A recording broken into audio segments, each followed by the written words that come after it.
ఆత్మకూరు. ఆత్మకూరు. సరే అండి, మీ గ్రామంలో అభివృద్ధి పనులు అనేవి ఎంతవరకు జరిగాయి? బ్రహ్మాండంగా ఉంది సార్. అన్నీ జరిగాయి. అంటే ఏమేమి జరిగాయి ఇప్పటి వరకు? సిమెంట్ రోడ్లు కానీ, డ్రైనేజీలు మొత్తం మంచినీటి సదుపాయం అది మీకుందా? బ్రహ్మాండంగా ఉంది సార్. 2 బోర్లు వేసి ఉన్నారు పంచాయతీ వాళ్ళే.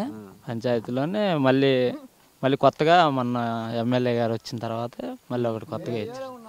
నీళ్ళకి ఏమి ప్రాబ్లం ఏం లేదు సార్. మరి చూసుకుంటే మీ గ్రామంలో ఈ సంక్షేమ పథకాల విషయానికి వస్తే పింఛన్లు కానీ, రేషన్ కానీ, అలాగే ఎన్టీఆర్ గృహ పథకం కింద ఇల్లు ఇవ్వడం కానీ, లేదా చనిపోయిన వారికి చంద్రన్న భీమన్న పథకం కింద డబ్బులు ఇవ్వడం కానీ, ఇవన్నీ అర్హులైన వారు అందరికీ అందుతున్నాయా లేదంటే కొంతమందికి? అందరికీ అందుతున్నాయి. అప్లై చేసుకున్న వాళ్ళందరికీ అందుతున్నాయి సార్. అంటే మరి కొంతమంది చెప్తున్నారు రావట్లేదు, వాళ్ళ పార్టీ అనుకున్న వాళ్ళకి ఇస్తున్నారు అని. అందులో ఎంతవరకు నిజం? ఏం లేదు సార్. ఇప్పుడు అవతల వైసీపీ వాళ్ళకి కూడా పెన్షన్లు అవన్నీ ఇచ్చున్నారు సార్. అలా ఏం లేదు, అందరికి ఇచ్చున్నారు. అప్లై చేసుకున్న వాళ్ళందరికి వచ్చినాయి, రాకుండా ఎవరికి లేదు. కాకపోతే ఏదో కొన్ని మిస్టేక్ల వల్ల కొంతమంది ఏదో పెన్షన్లు ఆగినాయి, ఒక 10 మంది. అవి కూడా ఇప్పుడు ఏదో సాధికార సర్వేలో పెట్టుకొని ఇవాళ చేసుకోమని అప్లై చేసుకోమని అన్నారు సార్. అయితే ఇప్పుడు ఈ పసుపు కుంకుమ కింద డ్వాక్రా మహిళలకి ఆడపడుచులుగా భావించి 10,000 రూపాయలు ఇస్తున్నామని చెప్పి చంద్రబాబు గారు పసుపు కుంకుమ కింద డబ్బులు ఇవ్వడం జరిగింది, 10,000 రూపాయలు. అవి మీ ఊర్లో ఉన్న గ్రూపులు అందరికీ అందాయి అంటారా? అందినాయి సార్. మరేంటి అసలు ఇదివరకు చూసుకుంటే పింఛన్ 1,000 రూపాయలు ఇచ్చేవారు, దాన్ని ఇప్పుడు 2,000 చేశారు. వికలాంగులది 1,500తో 3,000 చేశారు. ఇప్పుడు ఇలా పసుపు కుంకుమ కింద 10,000 ఇస్తున్నారు ప్రతి మహిళకి. దాని మీద మీ అభిప్రాయం ఏంటి? చాలా సంతోషంగా ఉంది సార్. ఇలా చంద్రబాబు నాయుడు పెద్దింటి బిడ్డగా ఉన్నాడు, అందరికీ మళ్ళీ చంద్రబాబు నాయుడు రావాలని కోరుకుంటున్నాను సార్. పొలం పని, వ్యవసాయ పని. ఏ ఊరండి మీది? మాది ఆత్మకూరు. ఏ మండలం? ఒలవపాడు మండలం. జిల్లా? జిల్లా ప్రకాశం జిల్లా. ఏంటి మీ గ్రామంలో అభివృద్ధి పనులు ఏమైనా జరిగాయి ఇప్పటి వరకు? జరిగినాయి సార్. మాకు అన్ని అభివృద్ధి పనులు బాగానే జరిగారు. సిమెంట్ రోడ్లు బాగానే వేసారు, అన్ని బాగానే ఉన్నాయి. కరువు పని బాగానే చేస్తున్నారు, అన్ని బాగానే ఉంది సార్. వీధి లైట్లు అన్ని బాగానే ఉన్నాయి, అన్ని బజార్ లైట్లు కూడా బాగానే ఉంది సార్. బాగానే ఉంది. మంచినీటి సదుపాయం?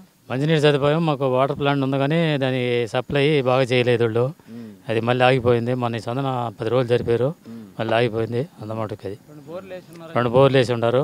అది 2 బోర్లు మంచినీరు అందుతున్నాయి మీకు? ఒక బోరు తాలుతుంది ఇప్పుడు, ఒక బోరు ఏమో ఆఫర్లో పెట్టుంటారు, బాగానే ఉన్నాయి అని సార్. మీ గ్రామంలో ఈ పింఛన్లు అవన్నీ అందరికీ ఇస్తున్నారా లేక కొంతమందికి ఇచ్చి కొంతమందికి? అందరికి ఇచ్చారు సార్, మొత్తానికి ఇచ్చేసారు. మన కొరలు ఉంటే మొన్న కూడా మొన్న వచ్చి ఇచ్చిపోయారు, అన్ని బాగానే చేశారు, అన్ని బాగానే ఉన్నాయి, సదుపాయం బాగానే. మరి మీ ఇంట్లో ఎవరైనా డ్వాక్రా గ్రూపుల మహిళలు ఉన్నారా? ఉన్నారు, మా ఊళ్ళో మా వారి ఉంది. వచ్చినాయి పసుపు కుంకుమ సార్, నిన్న వచ్చాయి పసుపు కుంకుమ. నిన్న పోయి అక్కడ పోయి తెచ్చుకున్నారు. ఎంత తెచ్చుకున్నారు? తలా 2.5, 10 మంది గ్రూప్కి. అది అంటే 10,000గా మొత్తం మీద మిగిలిన ఎప్పుడు ఇస్తారు? 3 విడతలకు ఇస్తున్నారు సార్, 3 విడతలు. మరి ఏంటి ఇప్పుడు ఇదివరకు చూసుకుంటే పింఛన్లు అవి 1,000 రూపాయలు ఉండేవి, ఇప్పుడు దాంట్లో 2,000 చేశారు. అలాగే పసుపు కుంకుమ కింద 10,000 ఇస్తున్నారు. మరి ఏంటి దాని మీద మీ అభిప్రాయం ఏంటి అసలు? మొత్తం మా అభిప్రాయం ఏమైనా బాగానే ఉంది సార్, అన్ని బాగానే ఉండి, బాగానే ఇస్తున్నారు, అన్ని జరుగుతున్నాయి, బాగానే ఉండి. మరి మీ ఊర్లో ఎవరికన్నా ఇళ్ళు వచ్చాయా ఎన్టీఆర్ గృహ పథకం? కాలనీ ఇల్లు వచ్చి సార్, 7 మందికి వచ్చి పల్లె కూడా వచ్చి. మొత్తం మీద మీ ఎమ్మెల్యే గారు పనితీరు ఎలా ఉందంటారు? పనితీరు బాగానే ఉంది ఇప్పటికేమో. ఎమ్మెల్యే బాగానే చేస్తున్నారు, బాగానే పనులు చేస్తున్నాయి, అన్ని బాగానే ఉన్నాయి, అభివృద్ధి బాగానే చెందింది. మళ్ళీ ఆయన గెలుస్తారంటారా? గెలుస్తారంటే మనం చెప్పలేము, జనాల్లో వచ్చారు వస్తే మనం చెప్పేది కదా, ప్రజలనే కదా. అంటే మీ అభిప్రాయం ఏంటి? మీరు ఆ జనాల్లో నాకు వచ్చిందని మాకు ఉండదు, వాళ్ళ జనాల్లో చెప్పలేము మనం. అదే సార్, అది ప్రజల్లో ఉండాలా. వ్యవసాయం.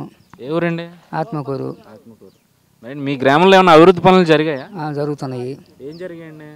అదే ఏది జనభూములు అవన్నీ జరుగుతున్నాయి. రోడ్లు అన్నీ వేసారా బాగా? రోడ్లు బాగానే వేసారు, ప్రతి వీధికి. మీ వయసు ఎంత అండి? మాది 58 ఉంటుంది. పింఛన్ వస్తుందా మరి? నాకు రాలే. 58 మీది, 65 ఏళ్ళు రావాలి పింఛన్. మరి ఇప్పుడు మీ గ్రామంలో అందరికీ పింఛన్లు అన్నీ కరెక్ట్గా ఇస్తున్నారు. మరి ఇప్పుడు ఇదివరకు 1,000 రూపాయలు ఇచ్చారు, ఇప్పుడు 2,000 పెంచారు కదా, దాని మీద మీ అభిప్రాయం ఏంటి అసలు? బాగానే ఇస్తున్నారు 2,000. మీ ఇంట్లో ఎవరన్నా డ్వాక్రా గ్రూప్ మహిళలు ఉన్నారండి? మహిళ ఉంది. మరి వాళ్ళకి 10,000 రూపాయలు చెక్లు ఇచ్చారు పసుపు? నేను ఇస్తారంట. ఎంత ఇచ్చారండి? 2.5 అంటున్నా. అది మరి ఎలా అనిపిస్తుంది? 10,000 ఇస్తున్నారు కదా, బాగానే ఇస్తున్నారు అనుకున్నాం. మీ ఊర్లో చూసుకుంటే మంచినీటి సదుపాయం అది ఎలా ఉంది? ఇప్పటికేమో బాగానే ఉన్నాయి, ఇంకా ఆగిపోయి మనం చెప్పలేము. అది అంటే వస్తాయి, ఇంకా ముందు వచ్చే అవకాశం ఉందా లేకపోతే ఆగిపోయే అవకాశాలు? వర్షాలు లేకపోతే ఆగిపోతాయి, మనం చెప్పలేం కదా. అది మరి మొత్తం మీద చూసుకుంటే మీ ఎమ్మెల్యే గారు పనితీరు ఎలా ఉంది?